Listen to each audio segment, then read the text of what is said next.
If you're thinking about starting a web design agency, then you may have had people telling you that you need to create a business plan. But just what is a business plan and why would you need one anyway? Well, in this video, I'm going to explain what they are, when you might need one, but why I've never liked them personally and I've never had one when I ran my agency. Hi, thanks for joining. If you're new to this channel, I'm Rich Dean, a web designer and developer, former web agency owner, and author of the book series Start, Grow and Sell Your Web Design Agency.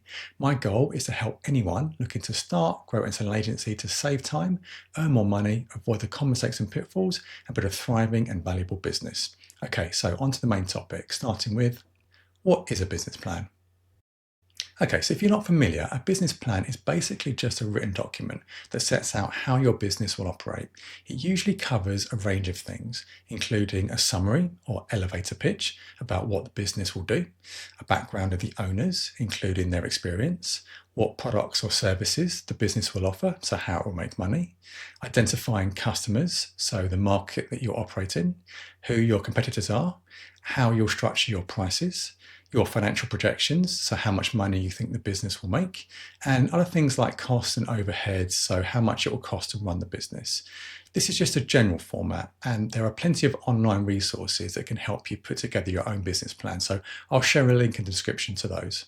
When might you need a business plan? I think there are probably two main instances where you may need a business plan. The first is if you're a very analytical person and you like to have everything properly researched and planned out. Business plans are really good for that. They allow you to get lots of detailed information down on paper, and they're a great place for you to consolidate any research you may have done. So if you're someone who likes to do lots of research and create detailed plans before you do anything, then a business plan will definitely be something that you'll want to consider. The second instance is if you're seeking any kind of finance or investment. So maybe you want to borrow money from a bank or you want to secure some kind of investment funding. In those situations, a business plan will be pretty much essential, as anyone who may be considering giving you money for your business will want a lot of detailed insight about how your business will operate so they can be sure their money will be safe. That makes sense. If you were going to lend your own money to someone else's business, you'd want to see evidence that that business had been properly planned out. So just before we go any further though, please don't forget to like and subscribe. This will really help us to grow the channel so we can keep creating helpful content just like this. Okay, back to the main topic, why I don't like business plans. So just to be clear, I'm not completely against business plans per se. I think the idea of conducting research and creating a structured document that defines how your business will operate is a great idea. But there's also a very well-known saying by Robert Burns, which is, the best laid plans of mice and men often go awry. You might be familiar with it, there's even a book and a film that uses it, but it's also true. Even the best plans don't work out once they contact reality. So there are four main reasons why I don't like business plans. Number one, they can be overwhelming. If you look at any of the readily available business plan templates, you'll notice they ask for a lot of information. This can make the whole process of creating one feel very overwhelming, especially for people who are just in the process of starting their business, and it could be enough to put some people off entirely. Some of the information can take a long time to gather, but some of it you may not even know, or you may not know until your business is well underway. Now, I'm not suggesting for 1 minute that you should blindly start a business without any preparation. That would just be reckless and risky. But I do think that, especially when you're just starting out, there are so many other more important tasks where your time could be better spent. Number two, they can leave you feeling inferior. Starting a new business can be a big challenge, even for people with lots of business experience. But if you're a real newbie, and most new business owners are newbies, by the way, then you're probably already wondering if you're making the right decision or if you've got what it takes.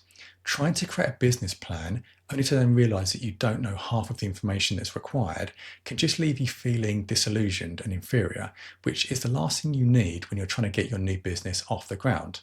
In fact, one of the main reasons I don't like business plans is the way that they're kind of positioned as something that you have to have in order to start a new business, when the simple fact is they're not. Number three, they're usually redundant the minute they're finished. So no one has a crystal ball, and so like pretty much all other plans, business plans usually end up being way off the mark, as soon as they hit contact with reality. The simple fact is that it doesn't matter how much research you do or how much you think you know about how your business will operate. It's only when you actually start trading that you really start to understand how your business works. Businesses are fluid and dynamic and ever changing. They can surprise you in ways that you'll never expect.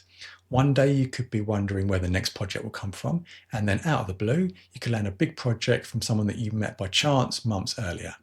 Even the best plans can't account for that kind of variety and serendipity. But this dynamism is also what makes running a business so much fun.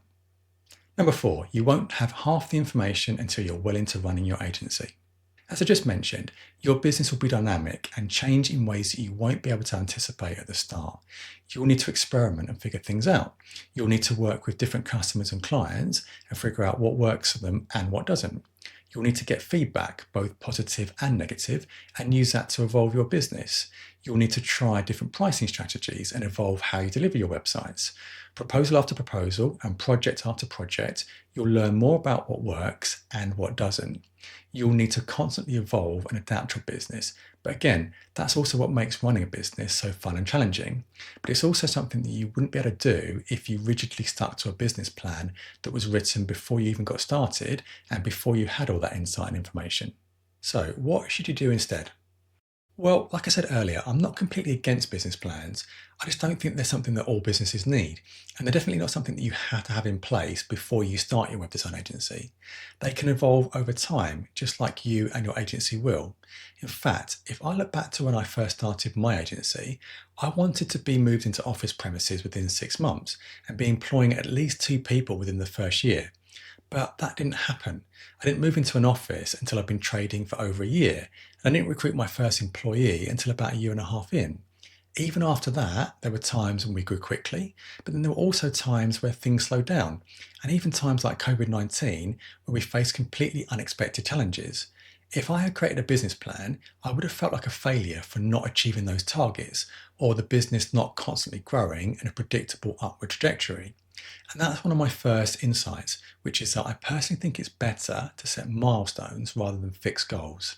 So rather than saying my agency will be turning over X amount of money within the first year, which by their nature business plans encourage you to do, instead think of it more like leveling up. So something like, I want to be hitting revenues of X, so how do I make that happen?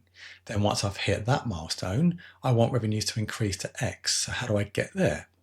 Another thing that I didn't anticipate in my business was that I thought that I would only be working with business owners. But actually, as my agency progressed, we ended up working with a much broader client base, including charities and also internal marketers.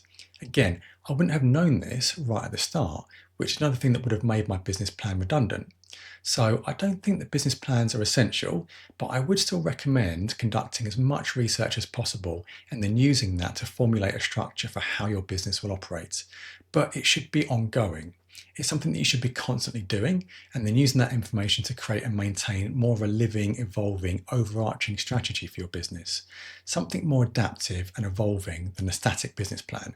So a living, breathing document that grows and evolves with you and your business, and one where you don't feel like a failure if you don't achieve some kind of unrealistic or arbitrary target. Okay, so hopefully you found this video useful. If you've enjoyed it, then please don't forget to like and subscribe. This will really help us to grow the channel so that we can carry on making helpful content just like this. And if you want a deep dive into topics that we just discussed, I talk about this and a whole lot more in my book series Start, Grow and Sell Your Web Design Agency, which you can buy from Amazon now, and I'll share a link in the description below. And if you'd like to watch more informative content, then why not check out this video here. Thanks again for watching, and I'll see you in the next one.